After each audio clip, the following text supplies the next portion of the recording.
So as I said, today's going to be a review of solving inequalities. There's one step and there's multi-step inequalities. So solving inequalities, and then interval notation is a way to describe the solution set of an inequality. So it's just a different way to write the solution. And we are going to go through what interval notation is, how to write a solution set in interval notation, and then I am going to ask on your assignment, even though the directions aren't going to specify interval notation in the textbook, that you do practice that. So that part will be brand new. But I have right away just an example, since I know solving inequalities isn't new. Just as a review though, so inequalities, less than, greater than, less than or equal to, greater than or equal to, we solve them the same way we do equations. You just have an inequality symbol versus an equal sign. But you're still trying to get the variable by itself on one side of that inequality symbol. If you ever forget which inequality symbol is which, less than versus greater than, this might seem really silly, but it can be helpful. If you make the symbols on your hands, less than is on your left hand. So I know a lot of us remember, well, the larger number has to go by the opening because it's the mouth or whatever the thing is, I don't know. But in algebra and in algebra 2, we're not necessarily having numbers on each side, so if you forget which symbol is which when you're writing inequalities, it's good to know the difference between what's the less than symbol, what's the greater than symbol. So example 1, if we were to solve this inequality for y, what could we do first as a first step?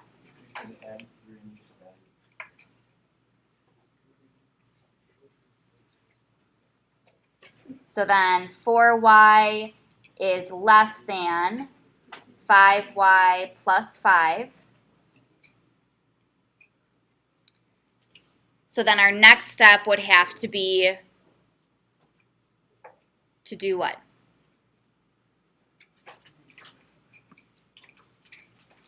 Carissa? The 5y. We need the y's on the same side. So then 4y minus 5y is, I'm going to continue this up here, negative 1y is less than 5. And now based on the first step we did here, this is actually kind of jumping ahead and reviewing one other special thing that happens with inequalities. So if we now need to divide each side by negative 1, what happens when you divide both sides of an inequality by a negative number? You have to switch or reverse the inequality symbol, and I have that down here, but with this equation, if we would have done a first step differently, we could have avoided this step, but we'll just review it now. So this is really why we have to switch the symbol, because we divided by a negative is greater than negative 5. So that would be the solution. Now a couple of things. It does say as part of the directions, and it will say this on your assignment for your practice as well, to not only solve the inequality, but to graph the solution set on a number line.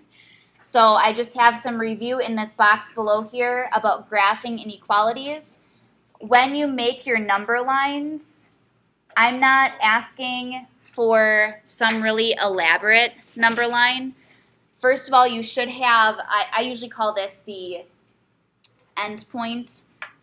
You need that number on your number line, so I would need negative 5.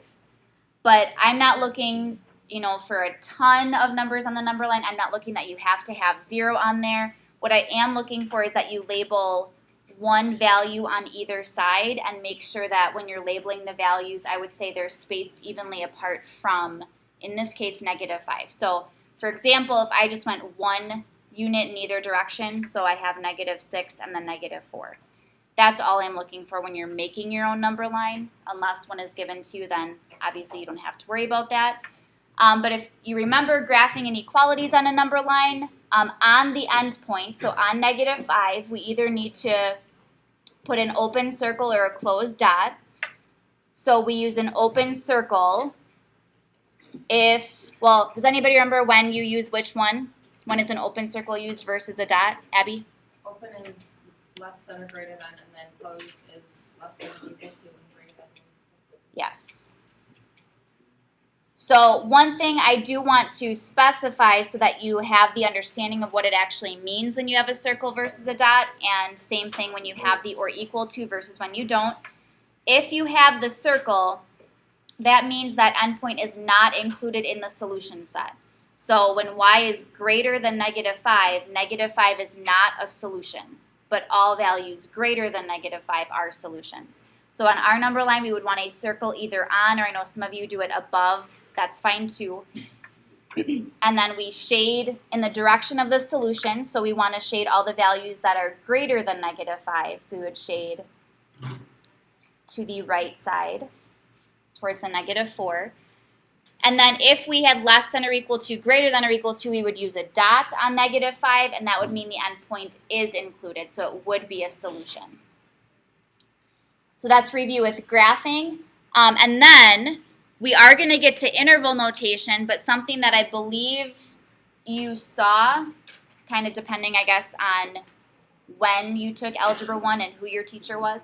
But one way other than interval notation you can use to write the solution set of an inequality is called set builder notation.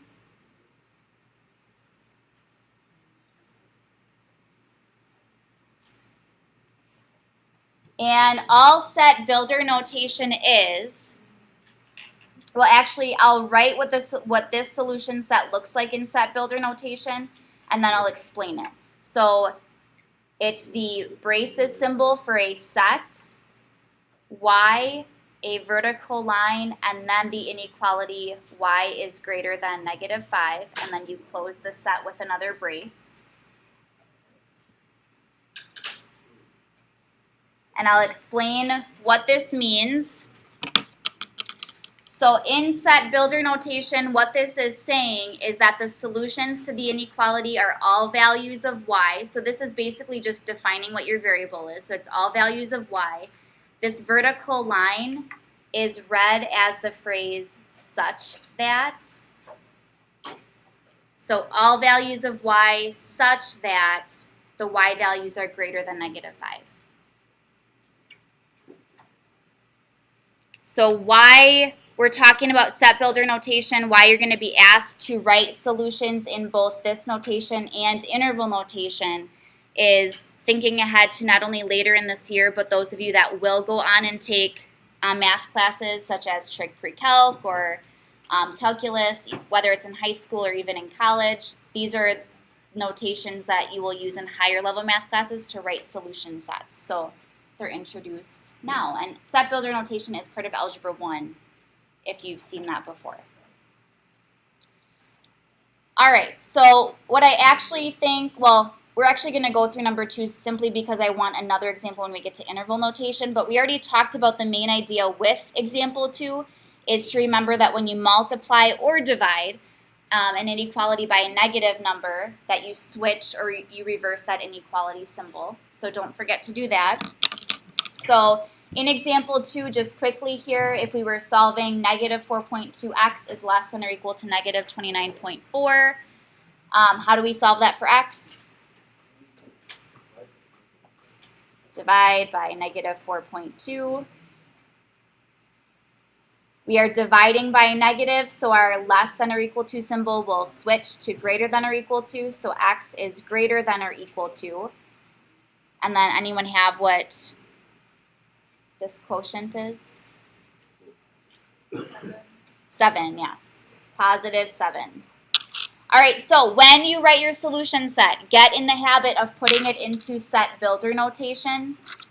So you can do it right from here. If I have x is greater than 7, this is typically what I'll do. I'll finish off the set builder notation and just include this in here. So I have a brace, x, such that, here's my x is greater than or equal to 7, and then close the brace. So this is the solution set in that notation. It's a more formal way to write this solution set. And then if we were to graph this solution on a number line, draw a number line. I need 7 on the number line, 1 value on either side. I'll just go 1 above, 1 below, so 8 and 6. circle or dot on the 7, a dot. It's or equal to, so 7 is a solution. X could be 7 or a number greater than 7. So then I would shade the direction of the numbers that are greater than 7, which would be to the right.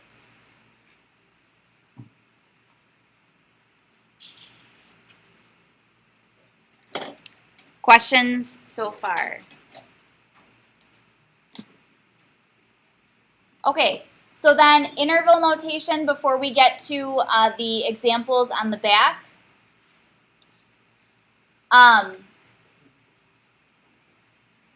Interval notation is going to involve parentheses, brackets, infinity symbols, and so on. So the solution set of an inequality, as it says here, can be described using interval notation. The infinity symbol, or symbols below, are used to indicate that a set is unbounded in either the positive or the negative direction. So if you see this is positive infinity. You could also see positive infinity without the plus sign there. So if you just see the infinity symbol, it's assumed that it's positive infinity. And then negative infinity does need the negative symbol in front. So then it says to indicate that an endpoint is not included in a solution set, we use parentheses. That indicates a solution is not included. Parentheses, as it says, are always used with the symbols positive and negative infinity because they do not include endpoints. So infinity is not a number. It's an idea to represent a very large positive or negative number, but it isn't a number itself. So parentheses are always used with the infinities.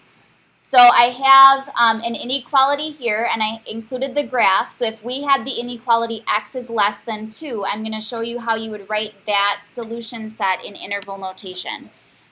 So looking at the graph, I find can be helpful when you're learning interval notation. What this is showing is we have an open circle at 2, so 2 is not included. All of these values that are shaded, less than 2, these are all solutions, and this is continuing all the way down towards the idea of negative infinity, towards some very, very large negative number. Interval notation, you always list the smallest number first and then the largest. So smallest numbers on a number line are going to be to the left. So negative infinity is smaller than 2 because it's negative. So I'm going to put negative infinity, comma, 2. And then with the negative infinity or positive infinity, you always put a parentheses on that side. And then because the 2 is not included, I would also put a parentheses on the side with the 2. So this is the interval notation that means x value is less than 2. So this is showing x could be any value from negative infinity up to 2, and 2 is not included. Interval notation, these can look like ordered pairs, so you have to really pay attention to, am I dealing with an ordered pair and plotting a point on a graph, or am I dealing with an interval of numbers? In this lesson, it's an interval. Questions on that? All right, and then for the next one, so then if a number is included, we use a bracket. So a bracket is going to indicate that a point is included in a solution set. So I have an example of x is greater than or equal to negative 2. So notice if this was graphed on a number line, we have a dot at negative 2, it's included. And then every number greater than negative 2 is also a solution. And this is shaded all the way up towards the idea of positive infinity. So when I'm writing my interval, I'm going to start smallest to biggest. So I'm starting with negative 2 as the endpoint all the way up to positive infinity. Negative 2 is included, so on that side I would put a left bracket. But for the infinity, I always use parentheses, so that side gets a parentheses. So this is the interval notation for x is greater than or equal to negative 2.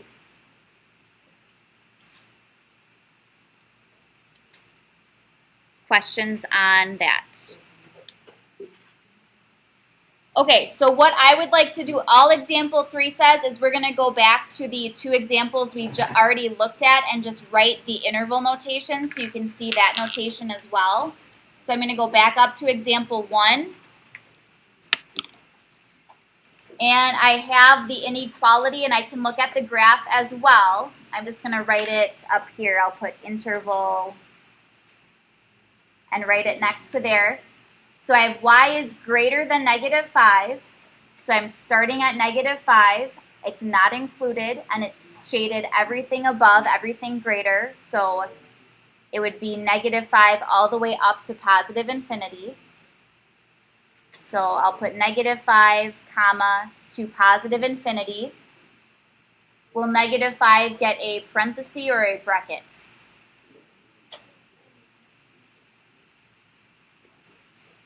Parenthesis, it's not included. Infinity, parenthesis, or bracket.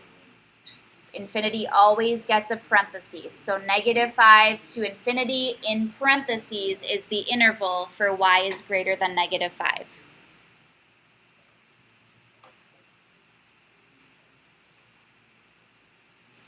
And then if we look at example 2, we had x is greater than or equal to 7. So our solution starts at 7, and it's everything greater than 7. So again, 7 all the way up to positive infinity is our interval where our solutions could be. So I have +7, comma, positive infinity. Does 7 get a parenthesis or bracket? Bracket, it's included. Infinity, again, gets a parenthesis. So this would be the interval notation. So again, on your assignment, it's just going to have the directions to solve the inequalities and graph their solutions on a number line. Practice writing your solution sets in both set builder notation and interval notation. There will be questions on your Chapter 1 test that specifically ask you to write in interval notation. So you will need to know how to do that. All right, we're going to move on, though, to example 4.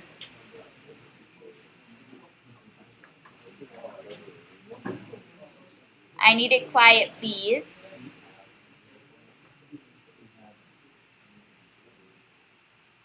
For example 4, I included this one. It's just solving the inequality. Again, we're going to write the solution set in set builder and interval notation and graph the solution set on a number line. But I know equations and inequalities with fractions sometimes stump us. So if we were to solve this inequality for C, what would our first step be?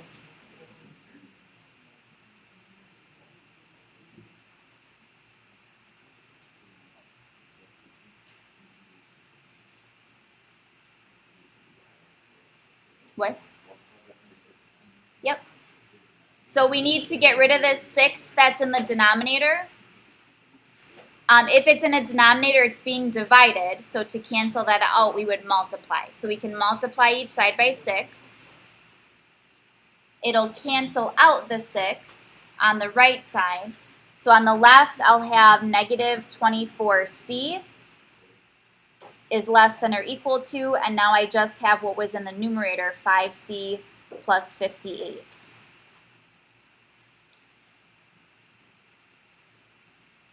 From here, next step,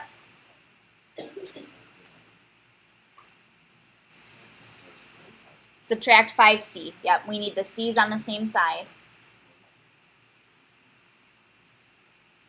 So -24c minus 5c is -29c is less than or equal to 58. And then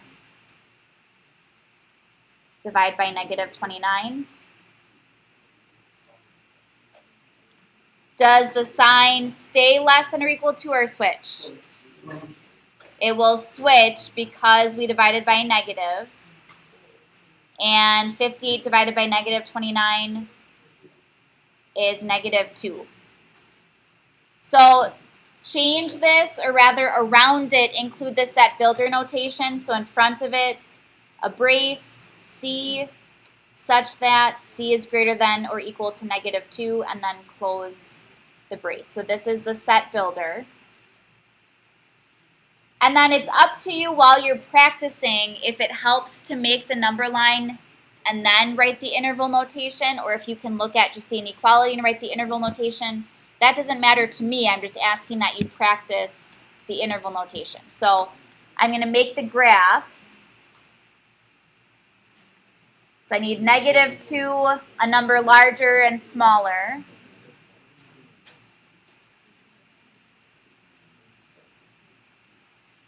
On -2, circle or a dot. Dot.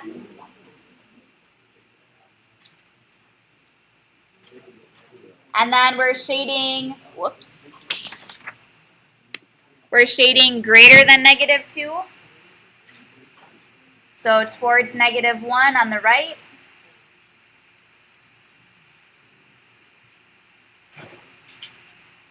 And so if we think about where that is headed, everything greater than -2 is shaded all the way up towards positive infinity. So interval notation is starting at -2 up to positive infinity. And then I just need to figure out brackets or parentheses. Adler, did you have a question? Yes. Yes, so with switching inequality symbols, dividing by negative or multiplying by a negative, we'll switch it. Does -2 get a bracket or parenthesis? A bracket, and then parentheses always on the infinity. So this would be our interval.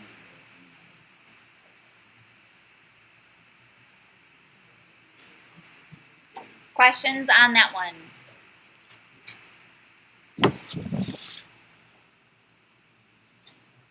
All right.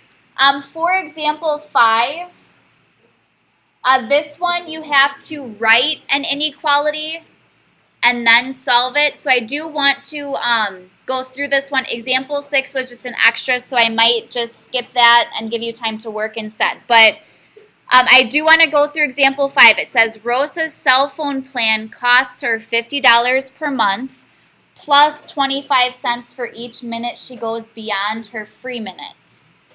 So it's $50 per month no matter what, and then plus an additional 25 cents for each minute beyond her free minutes. How many minutes can she go beyond her free minutes and still pay less than a total of $70 is the question. So it says define a variable, write an inequality, and then solve. So what I would like you to do is individually in your groups, I'd like you to work through this. Define a variable, think about how you'd set up the inequality, and then you can go ahead and solve it. We will go through it. I want to make sure everybody has the right inequality, but work on this in your groups.